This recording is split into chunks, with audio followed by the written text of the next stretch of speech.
मेहमान घर पर मौजूद हैं और बनाने के लिए कुछ ख़ास है नहीं, लेकिन बनाना भी बहुत ही जल्दी है। तो इस मज़ेदार सी रेसिपी को सिर्फ आपके लिए लेकर आई हूँ, तो बिना स्किप किए ना अपने एंड तक लाजमी से देखना है। रेसिपी अच्छी लगे तो रेसिपी को थम्स अप भी ज़रूर से देना है। बहुत ही आसान तरीके से बनाकर रेडी करेंगे, खाने वाले ने उंगलियाँ चाटते रह जाना है। तो मज़ेदार सी रेसिपी को बनाना स्टार्ट करते हैं। बिस्मिल्लाहिर्रहमानिर्रहीम। सबसे पहले ना हमने यहाँ पर हाफ़ kg जो है ना यहाँ पर बीफ ले लिया हुआ है और बीफ को हमें धोकर ना डायरेक्ट से पैन के अंदर ऐड कर दिया हुआ है। 2 अदद कटिंग की हुई प्याज ऐड कर देंगे।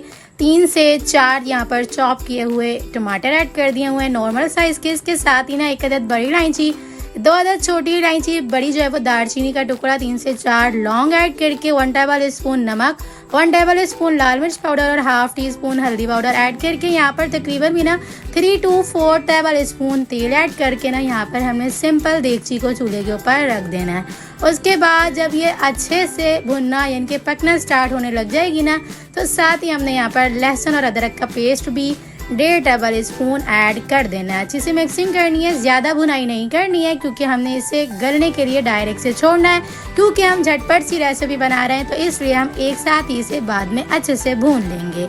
तकरीबन बिना 2 गिलास के करीब पानी ऐड कर देना है और यहाँ पर ढक्कन बंद करके ना 45 मिनट तक अच्छा सा कुक कर लेना है। तो यहाँ पर तकरीबन भी जो है ना आधा घंटा हो चुका हुआ है। आधा घंटा बहुत ही अच्छे से ये मीडियम टू हाई फ्लेम पे रख के कुक करने से बहुत ही अच्छे से गल चुका हुआ है बीफ हमारा। और यहाँ पर तमाम चीज़ों ने अच्छे से पानी जो है वो ड्राई कर लिया हुआ है और थोड़ा बहुत जो पानी रहता हुआ है ना, इस टाइम पे आके हम इसकी फुल फ्लेम करके अच्छी सी भुनाई कर लेंगे। तो यहाँ पर तकरीबन भी जो है ना यहाँ पर जो आधा घंटा हो चुका हुआ था, तो गलने में यहाँ पर 10 मिनट के अंदर अंदर इस टाइम पे आके हमारा बीफ जो है वो फुल कुक हो जाएगा और तमाम पानी भी अच्छे से ड्राई हो जाएगा। अच्छा, यहाँ पर कुछ ड्राई इंग्रेडिएंट्स और भी ऐड करेंगे, कुछ मसाले, कुछ इंग्रेडिएंट्स और भी ऐड करेंगे, जिससे आपका ये भुना गोश्त जो है ना बहुत ही अलग लेवल का बनने वाला है। साथ ही हमने यहाँ पर तमाम पानी को ड्राई करने के बाद ना 4 to 5 टेबल स्पून गाढ़ा दही ऐड कर देना है। दही को भी अच्छे से मिक्स करना है और इसका भी पानी अच्छे से ड्राई साथ ही साथ करते जाएंगे।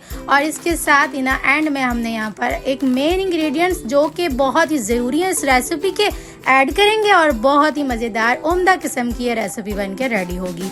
तकरीबन भी जो है ना 1.5 टेबल स्पून धनिया पाउडर, हाफ टी स्पून, साथ ही इसके अंदर हम गरम मसाला पाउडर ऐड कर देंगे और यहाँ पर हमने आधा चम्मच के करीब कुटी हुई काली मिर्चें ऐड कर देनी है। ये ज़रूर से ऐड करिएगा, बहुत ही मज़ेदार सा फ्लेवर आएगा। अच्छा, पिसी हुई बिल्कुल भी ऐड नहीं करिएगा क्योंकि ये कलर ख़राब कर देती है आपकी ये रेसिपी का, तो इसलिए कुटी हुई से बहुत ही मज़ेदार सा फ्लेवर आएगा, ज़रूर से ऐड करिएगा। इतनी अच्छे से भुनाई करेंगे कि तमाम चीज़ें अच्छे से पानी जो है ना ड्राई कर लेंगी अपना, और इसके बाद जो है ना अच्छे से तेल ऊपर आ जाएगा। और इसके बाद जब ये तेल ऊपर आ जाएगा ना रेसिपी के यानी कि बीफ के ऊपर, तो यहाँ पर हमने लास्ट में ना 3 से 4 हरी मिर्च ऐड कर देनी है, कटिंग किया हुआ हरा धनिया ऐड कर देना है। इसको भी अच्छे से मिक्स कर लेंगे और इसके बाद 2 से 3 मिनट तक ढक्कन बंद करके हरी मिर्चों को नरम होने और धनिया को नरम होने के लिए छोड़ देंगे। 2 से 3 मिनट ही सिर्फ रखेंगे ना, तो इस तरह से हमारा जो है ना तमाम अच्छे से गोश्त जो है वो भुन भी जाएगा और बहुत ही मज़ेदार सी हमारी जो है ना ये भुना हुआ बीफ बन के रेडी हो चुका हुआ। पूरे 45 मिनट हो चुके हुए हैं और इसी दौरान हमारा बीफ भी अच्छे से गल चुका हुआ है, भुन भी चुका हुआ है और देख सकते हैं आप ग्रेवी कितनी मज़ेदार सी बन के आई है। तो इस मज़ेदार सी रेसिपी को आपने पसंद किया है तो प्लीज़ रेसिपी को लाइक करके ज़रूर से जाइएगा और चैनल पर न्यू है तो जल्दी से जाके सब्सक्राइब कर लीजिएगा ताकि मेरी न्यू अच्छी आने वाली वीडियोज़ आप तक आसानी के साथ पहुंचती रहें।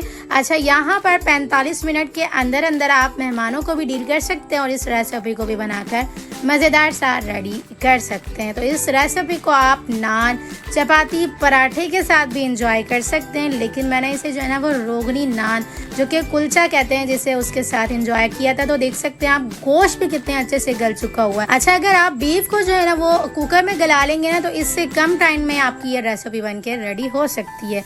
तो मज़ेदार सी इस रेसिपी को ज़रूर से एक बार मेरी रेसिपी से ट्राई करिएगा और मुझे अपना फीडबैक ज़रूर से दीजिएगा आपको ये रेसिपी कैसी लगी।